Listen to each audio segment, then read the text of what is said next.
शेतकऱ्यांचे प्रश्न दिल्ली दरबारी मांडण्यासाठी शेतकरी नेते रविकांत तुपकर बुलढाणा लोकसभा निवडणूक लढवणार असल्याचा इशारा दिलाय। बुलढाणा लोकसभा निवडणूक रविकांत तुपकर लढणार आणि जिंकणार सुद्धा असा विश्वास त्यांनी व्यक्त केलाय। त्यांच्याशी बातचीत केली आहे डॉक्टर संजय महाजन यांनी। बुलढाणा जिल्ह्यातील बोरी अडगाव या परिसरातील वृद्ध शेतकरी गेल्या 5 दिवसापासून या ठिकाणी आमरण उपोषणाला बसलेले आहेत। या उपोषणाला भेट देण्यासाठी शेतकरी नेते रविकांत तुपकर उपोषणकर्त्यांची भेट घेतात। आपण त्यांच्याशी बातचीत करूया। नक्की रविकांत तुपकर हे आताच या ठिकाणी पोहोचलेले आहेत। उपोषणकर्त्यांची भेट त्यांनी घेतलेली आहे।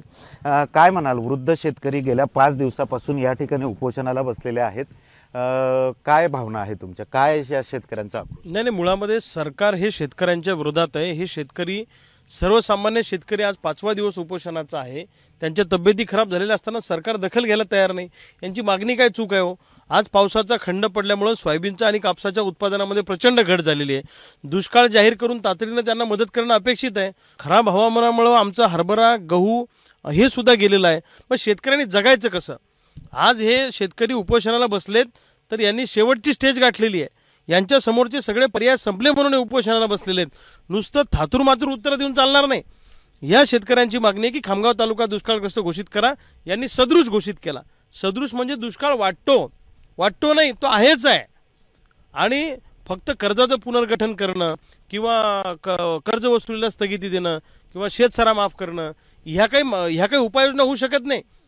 हे तोंडाला पानं पुसण्याचा प्रकार आहे। सरकार निगरगट्ट आहे, पण शेतकरी म्हणून शेतकऱ्यांनी आंदोलन आता राज्यव्यापी करणं अपेक्षित आहे। त्याच्याशिवाय हे पुढारी सुतावर येत नाही। नेमकं काय कारण असेल? प्रशासन असू देत किंवा लोकप्रतिनिधी असू देत, या उपोषणाला बेदखल का करतात? कारण हे वृद्ध शेतकरी गेल्या 5 दिवसापासून अन्न पाण्याविना इथं बसलेत। काही शेतकऱ्यांच्या प्रकृती बिघडल्यात।